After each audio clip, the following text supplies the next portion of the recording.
भगवान की शरण में जीव तब जाता है जब संसार की लात खाता है। विभीषण राम जी की शरण में कब गए? बोले जब रावण ने लात मारी तभी तो गए, पहले चले जाते। तो संसार तो लात मारेगा, आज नहीं तो कल, इसलिए भगवान का भजन कर लो। गोपियां कहती कि सरकार आप हम पर कृपा करो। भगवान ने कहा गोपियों तुम स्पष्ट बताओ तुम्हें क्या चाहिए। तो गोपियां कहती है प्रभु आप हमको अपने अदर सुधा का पान कराओ। सिंचांगन स्वधर्मृतपूर कीना आशावलो कल गीत वृक्ष अग्नि। अधरामृत का पान करवाओ। ये अधरामृत क्या है? बोले यही प्रेमामृत है। वेद भगवान को रसो वैश्य कहता है। रसो वैश्या रसम हेवानम लब्धानंदी भवति।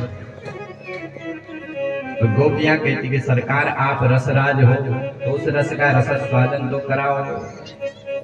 जब भगवान से प्रार्थना करी और भगवान ने गोपियों की सारी परीक्षा ले ली, तो अब गोपियों के साथ भगवान रास कर रहे हैं।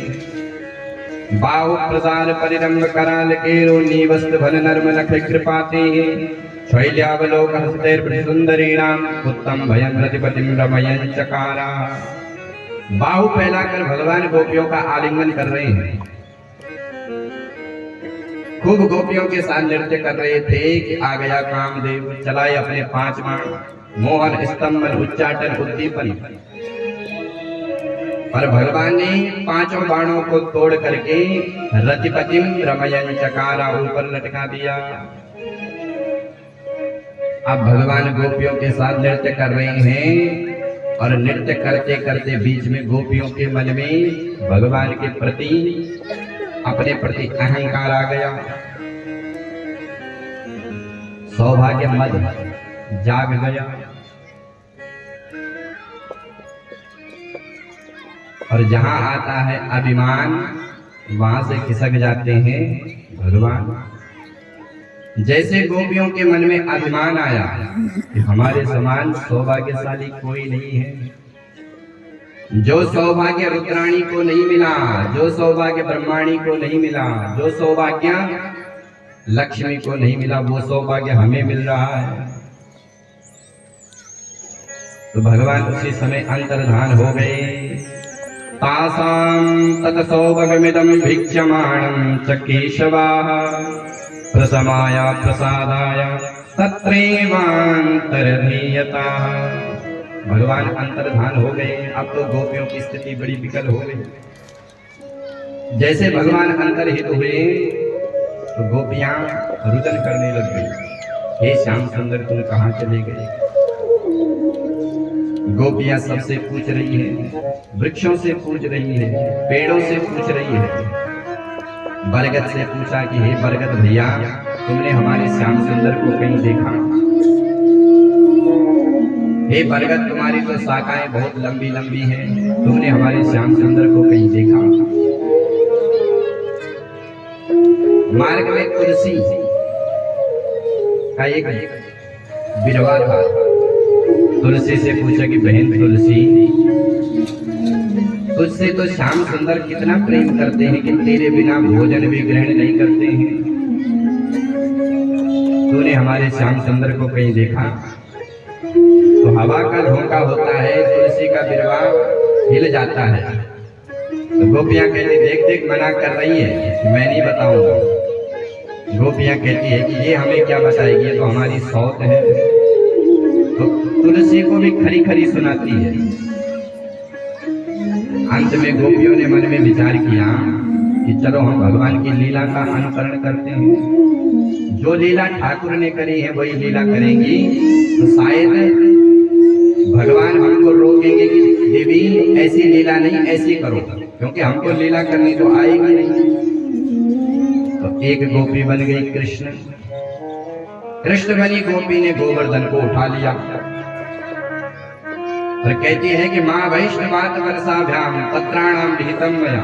ब्रजवासियों चिंता मत करो, मैंने गोवर्धन को उठा लिया।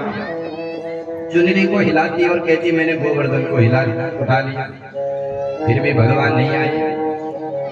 तो एक गोपी बन गई पूतना, और पूतना बनी गोपी को कृष्ण बनी गोपी ने मार दिया। और सब कहने लगी गोपियां कि देखो देखो मैंने पूतना मार दी, देखो देखो मैंने पूतना मार दी, फिर भी भगवान नहीं आए। गोपियों की स्थिति ऐसी हो गई कि सब कहते कि मैं ही कृष्ण हूँ, कृष्णो हम पश्यत गति ललिता मिति तन्मना। फिर भी जब भगवान नहीं आए तो समस्त गोपियां मिल करके यमुना के किनारे गई। यमुना के किनारे श्री राधा रानी ने कहा कि गोपियों, उस परमात्मा को तुम जितना ढूंढोगे वो उतनी ही गहराई में जाएगा, उसको तुम प्रेम से गाओ और वो परमात्मा गाने से ही मिलेगा। तो समस्त गोपियां यमुना के किनारे आई, और यमुना के किनारे गोपियों ने एक सुंदर गीत गाया जिसका नाम है गोपी गीत। ये भागवत का सबसे सुंदर गीत है, कनक मंजरी छंद है, 19 श्लोक है। गोपियां गीत गा रही है, जयति तेधिकं जन्मना प्रजा श्रयत इंदिरा सस्वदत्रही दयित त्रिश्यता दीक्षुतावका त्वयि धृता सवा त्वां विचिन्वते सरदुदासये साधुजातसा सरसिजोदरा श्रीमुसादृशा सुरतराजते असुकदासिका वरदनिघ्नतो नेह किं वदा विसजलाप्यया व्यालराक्षसा वरसमारुता वैजुतानला विस्मयात्मजा विस्मतो भया त्रिसवते वयं रक्षितामो न खलु गोपिका नन्दनो भवान् अखिल देहिनां अन्तरात्मधृक्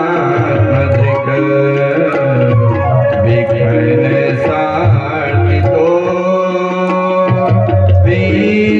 विश्वगुप्तये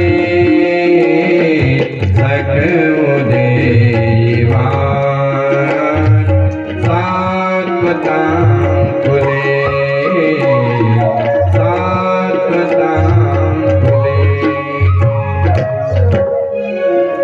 गोपियां कहती हैं, जयति तेधिकं जन्मना व्रजाः, हे ठाकुर तब जन्मना व्रजाः वैकुंठात् अधिकं जयति। सरकार, आपका जन्म जब से वृंदावन में हुआ तब से इस ब्रज की महिमा वैकुंठ से भी बढ़ करके हो गई। क्यों? बोले अत्र इंदिरा सस्वत श्रयते, इस ब्रज में इंदिरा लक्ष्मी अचला बन करके बैठी है। लक्ष्मी बड़ी चंचला है, एक जगह टिकती नहीं है, लेकिन ब्रज में आकर के वो भी अचला बन गई। हे दैत्य, हमको देखो, हम आपके लिए बारंबार प्रार्थना कर रही है, त्वयि धृता सवास्त्वां विचिन्वते, आपका चिंतन कर रही है। सरकार आपकी तो प्रतिज्ञा है कि एक बार जो जीव कहता है कि प्रभु तवास्मि, मैं आपका हूं, तो आप उसके समस्त द्वंद्वों को दूर कर देते हैं। भगवान की प्रतिज्ञा है, शक्रदेव प्रपन्नायां तवास्मीति च याचते, अभयं सर्वभूतेभ्यो ददामि तद्व्रत मम। एक बार शरणागत होकर जो कहता प्रभु मैं तेरा, कर देता मैं अभय उसे सब भूतों से यह व्रत मेरा। एक बार जो कहता है कि सरकार हम आपके हैं, तो प्रभु आप तो उसको स्वीकार करते हैं, लेकिन ठाकुर हम बार बार कह रहे हैं दैत्य हम आपके हैं, हमको देखो। प्रभु आपने हमारी रक्षा बारंबार करी, अगासुर से, बकासुर से, धेनुकासुर से, बार बार राक्षसों से हमारी रक्षा करी, लेकिन आज आप हमें अपने ही गृह में मार रहे हो। ये तो ऐसी स्थिति हो गई कि बकरे को खूब खिलाओ, खूब पिलाओ और एक दिन उसको मार दो। तो आपने हमारी रक्षा करी, लेकिन आज आप हमें अपने गृह में मार रहे हैं। भगवान कहते हैं कि गोपियों, तुम्हारे भीतर अभिमान आ गया था, इसलिए मैं तुमको छोड़ करके भाग गया। तो गोपी कहती है प्रभु आपके चरणों में तो विष को समन करने की शक्ति है। फणी फणार्पितम ते पदाम्बुजम, आपने उस फणी पर कालिया नाम पर नृत्य किया तो उसके विष को समन कर दिया।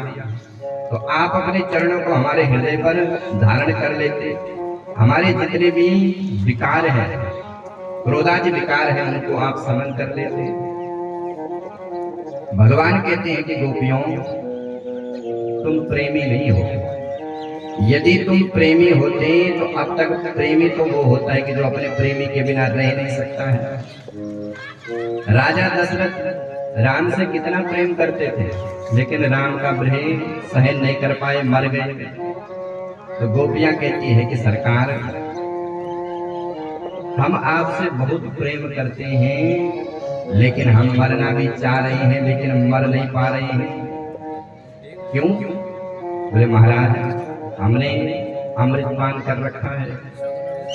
भगवान कहते गोपियों तुमने अमृतपान कब किया? तो गोपियां कहती हैं तब कथामृतम तत् जीवनम कवि विरीरितम कल्मषापहम् श्रवण मंगलम श्रीमदाततं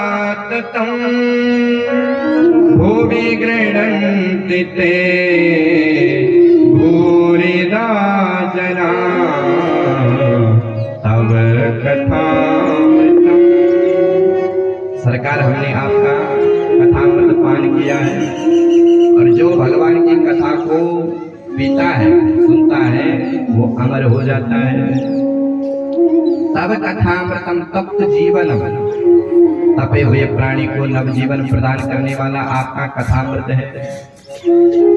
कलमषापहम्, पापों को समन करता है, नवजीवन प्राप्त प्रदान करता है।